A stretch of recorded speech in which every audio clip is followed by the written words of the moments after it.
Hello dear students,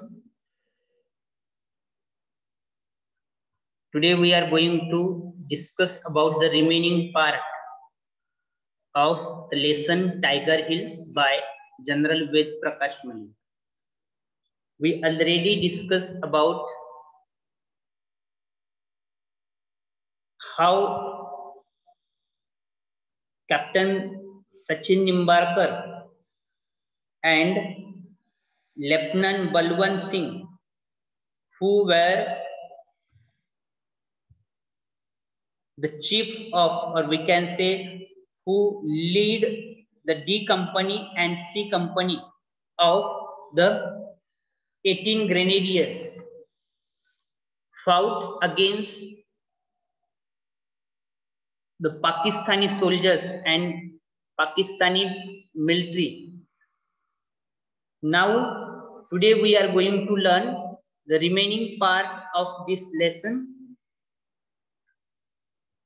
Despite, see this slide, despite casualties, despite heavy casualties, means तिथं जरी खूप मोठ्या प्रमाणात जीवितहानी झालेली होती तरी एचशिक regiment exploited its success up to helmet and capture this objective on 5th of July. जरी खूप मोठ्या प्रमाणात जीवितहानी झालेली होती तरी आजशिक रेजिमेंट 18 ग्रेनेडियर्स आणि आजशिक रेजिमेंट या दोन सैन्य दलाच्या तुकड्या ज्या आहेत तिथं तैनात होत्या. यात आपण अगोदरच बघितलेलं आहे.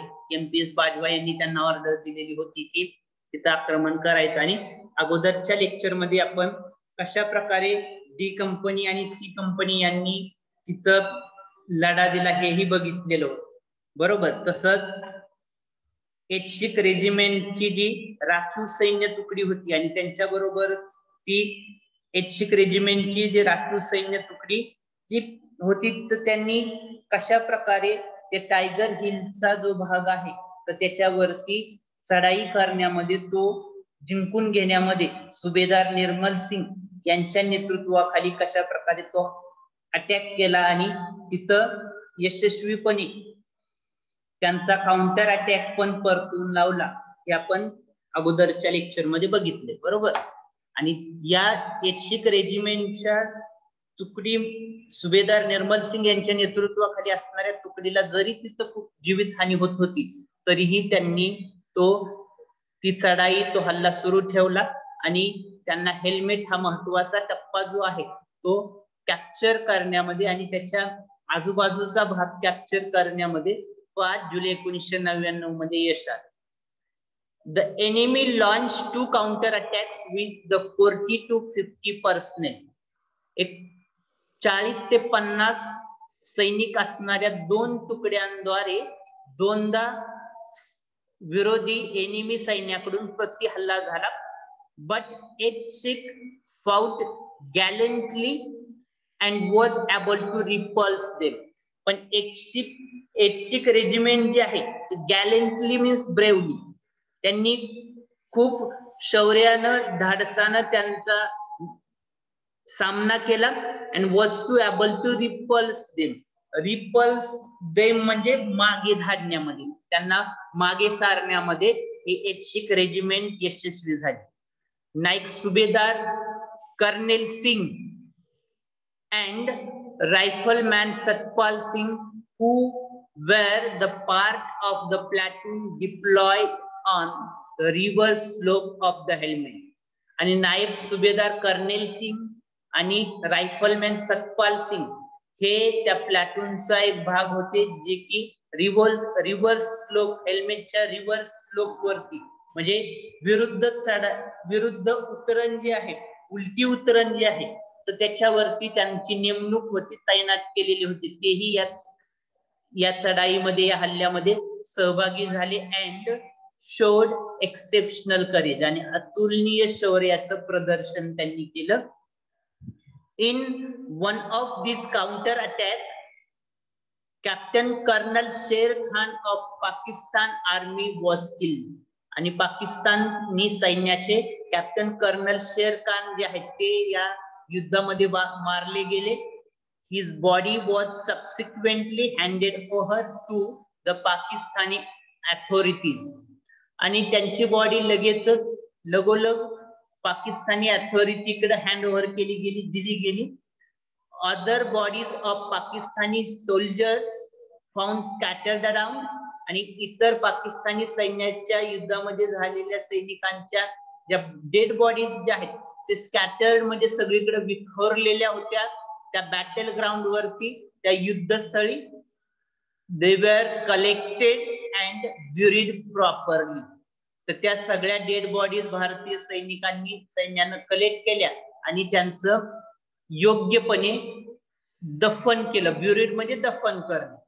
त्या डेड बॉडींचं दफन योग्यपणे केलं गेलं. In New Delhi, I remained anxious at all through. नवी दिल्लीमध्ये I means इथं कर्नल वेद प्रकाश मलिक यांनी लिहिलेला हा रिपोर्ट आहे. तर ते म्हणतात की मी खूप चिंतेमध्ये काळजीमध्ये होतो. The night of 3rd of July, 3 जुलैच्या त्या रात्री मी खूप काळजीमध्ये होतो. अख्खी रात्र मी काळजीमध्ये घालवली. The next morning, Krishnapal GOC of 15 corps, GOC म्हणजे जनरल ऑफिसर कमांडिंग, GOC म्हणजे जनरल ऑफिसर कमांडिंग. तर दुसऱ्या दिवशी सकाळी 4 जुलैला सकाळी कृष्णपाल हे जनरल ऑफिसर कमांडिंग जे आहेत 15व्या तुकडीचे रँग अप, त्यांचा फोन आला पहाटे 6 वाजता to inform me that 18 grenadiers had captured Tiger Hill top and also that heavy fighting was going on. 18 grenadiers न टायगर हिल टॉप कॅप्चर केलेला आहे आणि तिथं घनघोर असं युद्ध लढाई चालू आहे. हे जनरल वेद प्रकाश मलिक यांना GOC ऑफ 15 कॉर्प्स कृष्णपाल यांनी इन्फॉर्म केलं. After consulting him and Nirmal Chander we decided to await the confirmation from the GOC of 8 Mountain Division. तर या कृष्णपाल सिंग यांच्याशी चर्चा केल्यानंतर, निर्मल सिंग बीज यांच्याशी कन्सल्ट केल्यानंतर ते म्हणतात की आम्ही ठरवलं की थोड्या वेळ वाट बघू. GOC म्हणजे general officer commanding of 8 mountain division यांच्याकडून काय आपल्याला मेसेज येतोय त्याची वाट बघू असं त्यांनी ठरवलं. At 7:30 hours, Mohinder Puri confirmed to me that enemy would not be able to dislodge 18 grenadiers from Tiger Hill top. आणि मोहिंदर पुरी यांनी सकाळी 7:30 वाजता 4 जुलैला असं सांगितलं की शत्रू सैन्याला आता 18 ग्रेनेडियर्सला पाठीमागं धाडणं, हुसकावून लावणं, डिसलॉज म्हणजे हुसकावून लावणं पॉसिबल होणार नाही. आणि त्यानंतर I duly inform Brijesh Mishra. Brijesh Mishra हे त्या काळी भारताचे संरक्षण सल्लागार, संरक्षण सचिव होते. An Indian diplomat and politician who was the Prime Minister's Atal Bihari Vajpayee's principal secretary, मुख्य सचिव होते, and National Security Advisor, मुख्य संरक्षण सल्लागार पण होते. 1988 ते 2004 या कालावधीमध्ये त्यांनी भारतीय सैन्यासाठी काम बघितलं किंवा भारतीय सेवेमध्ये ते होते. तर या ब्रिजेश मिश्रा यांना मुख्य सचिवांना त्यांनी इन्फॉर्म केलं अँड द प्राईम मिनिस्टर. तसंच प्रधानमंत्र्यांना पण त्यांनी इन्फॉर्म केलं, पंतप्रधानांना पण इन्फॉर्म केलं. who was scheduled to address the public meeting in Haryana at 10 hours. आणि 10 वाजता एका पब्लिक मीटिंगला ते ऍड्रेस करणार होते, भाषण देणार होते. The defence minister was also on the way to Amritsar. संरक्षण मंत्री, आता ज्यावेळी कारगिलचं युद्ध झालं त्यावेळी अटल बिहारी वाजपेयी हे प्राईम मिनिस्टर होते, पंतप्रधान होते, आणि जॉर्ज फर्नांडिस हे डिफेन्स मिनिस्टर होते. ब्रिजेश मिश्रा हे मुख्य सचिव होते आणि संरक्षण सल्लागार होते. या तिघांना पण जनरल वेद प्रकाश मलिक यांनी इन्फॉर्म केलं की भारतीय सैन्याने टायगर हिल वरती ताबा मिळवलाय. When he landed at the airport, I gave him this exciting news. ज्यावेळी संरक्षण मंत्री हे अमृतसरला जात होते त्यावेळी एअरपोर्ट वरती त्यांचं एरोप्लेन लँड झाल्याबरोबर मी त्यांना ही आनंदी बातमी दिली. The date 4th of July 1999 was important for one more reason. ही 4 जुलै 1999 हा दिवस अजून एका दुसऱ्या कारणाने महत्वाचा होता. तो म्हणजे त्या काळचे पाकिस्तानचे पंतप्रधान जे होते नवाज शरीफ, तर त्या दिवशी was due to meet US president bill Clinton. ते बिल क्लिंटन यांना भेटणार होते कधी? later in days, about 10 to 15 hours before their meeting. दुसऱ्या दिवशी त्या दिवशी एक 10 ते 15 तासानंतर त्या दोघांमध्ये मीटिंग होणार होती आणि त्या अगोदर भारतीय सैन्याने टायगर हिल वरती ताबा मिळवलेला आहे. We made sure that the whole world came to know about the recapture of the Tiger Hill. आणि जनरल वेद प्रकाश मलिक म्हणतायत की सगळ्या जगाला आता कळणार होतं की भारताने टायगर हिल वरती ताबा मिळवलाय. And thus likely outcome of the war. आणि भारतानं अतुलनीय शौर्य दाखवून भारतीय सैन्याने टायगर हिल वरती ताबा मिळवला आणि ते एक युद्धाचा आउटकम आहे हे सगळ्या जगाला माहित होणार होतं. पण for some time Pakistan even denied the existence of such a mountain feature and labeled the entire operation.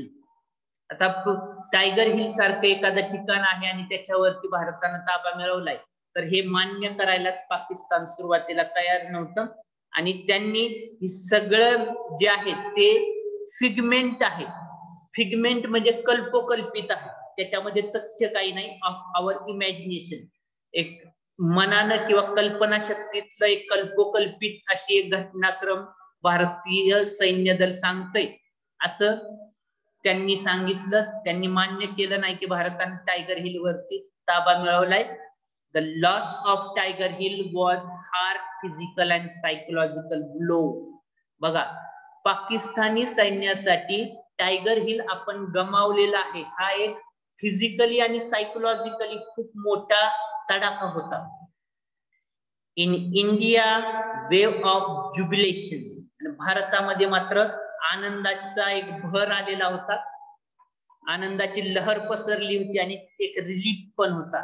त्या रिलीफ कशाचा होता? तो एक भारतानं सगळ्या भारतीयांनी एक निश्वास सोडलेला होता.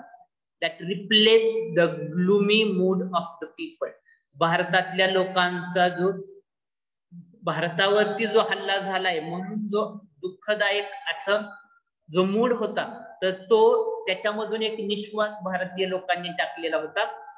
ऑन 8 of July, 8 जुलै रोजी, after the entire Tiger Hill objective had been cleared, सगळं टायगर हिलचा भूप्रदेश पूर्णपणे ताब्यामध्ये आल्यानंतर आणि अँड द सिच्युएशन स्टॅबिलाइज, सर्व परिस्थिती आपल्या आवाक्यात असल्यानंतर, आपल्या ताब्यात असल्यानंतर 18 Grenadiers hosted Indian tricolors on Tiger Hill top.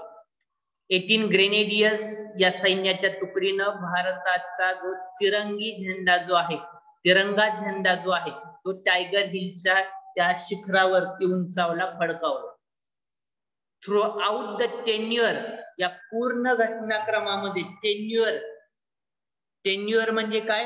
कालावधी. त्या पूर्ण कालावधीमध्ये घटनाक्रमामध्ये नियरली 2 months लॉंग, 2 महिन्याचं हे जे युद्ध होतं, नियरली 2 months लॉंग हे जे युद्ध चाललं.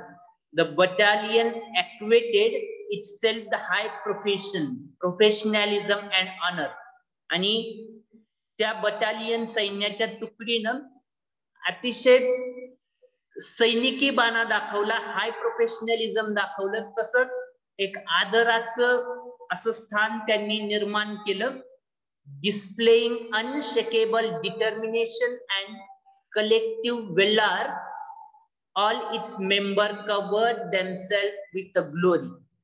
आणि त्यांनी अनशेकेबल डिटर्मिनेशन दाखवलं. अनशेकेबल डिटर्मिनेशन म्हणजे अनशेकेबल डिटर्मिनेशन म्हणजे दृढ निश्चय त्यांनी दाखवला. तसंच वेलॉर म्हणजे शौर्य दाखवलं. All its member covered themselves with glory, आणि अतिशय आनंदानं त्यांनी ते टायगर हिल टॉप जे आहे ते अचीव केलं. Not up two of the finest victory, आणि भारतीय आर्मीच्या इतिहासात मिळवलेल्या 2